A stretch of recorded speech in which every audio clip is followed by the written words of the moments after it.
une centaine de cibles, dont la destruction enlèverait aux Arabes tous les avantages qu'ils ont retirés de la guerre du Kippour. C'est dire que l'État d'Israël n'est plus seulement le mandataire d'un colonialisme collectif de l'Occident, ce qu'il a toujours été, mais cette fois, sous hégémonie américaine, il est devenu pour les États-Unis une pièce majeure dans le rapport des forces sur l'échiquier planétaire, et ceci bien au-delà du Proche-Orient. Dans cette politique mondiale, ce nouvel ordre mondial, comme ils disent, Israël joue un rôle privilégié comme gendarme des champs pétroliers du Moyen-Orient. Or, plus encore, depuis la chute du Shah d'Iran.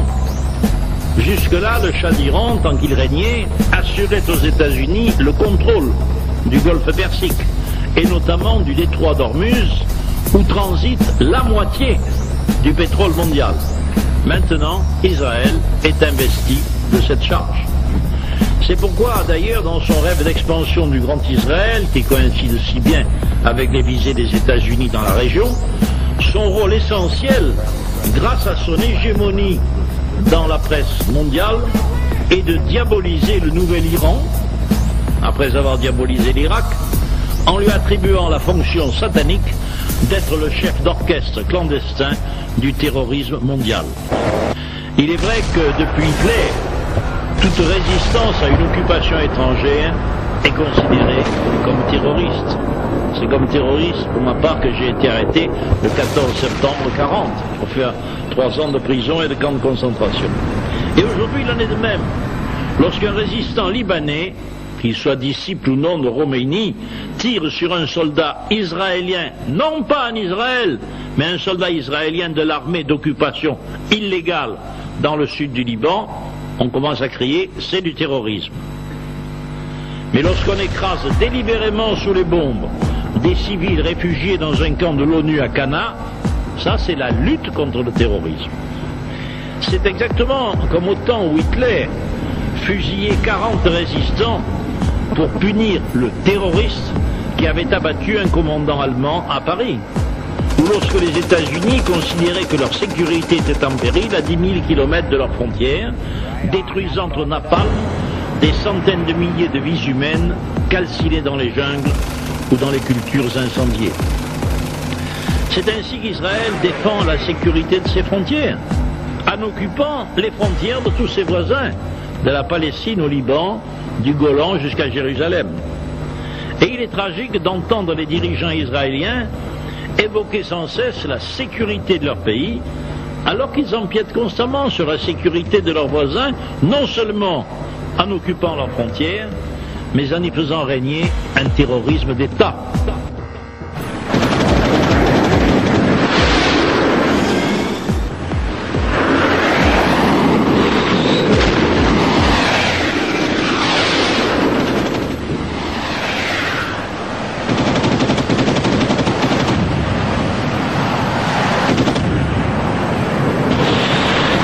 Ayant attaqué, s'est emparé en 6 jours de combat des objectifs qu'il voulait atteindre.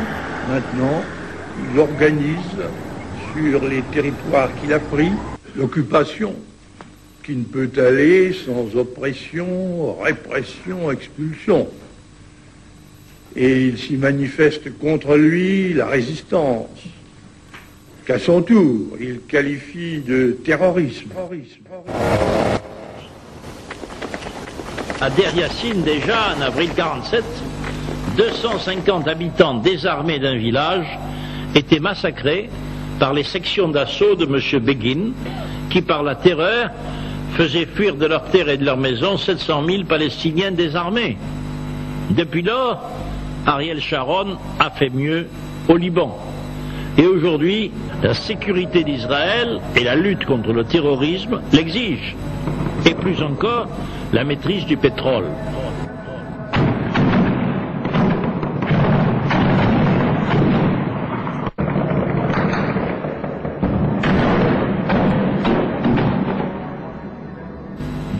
Il s'agissait là de faire un exemple avec l'Irak, pour montrer au tiers-monde tout entier qu'il n'est permis à aucun peuple, dans le nouvel ordre international, sous peine de destruction, de s'élever au plus haut niveau technique, d'exploiter ses richesses nationales, en l'occurrence le pétrole, sans le contrôle de leur prix par les grandes puissances, et surtout qu'il est interdit d'échapper à cette religion qui n'ose pas dire son nom, mais qui est imposée au monde entier par les États-Unis, le monothéisme du marché, c'est-à-dire l'idolâtrie de l'argent.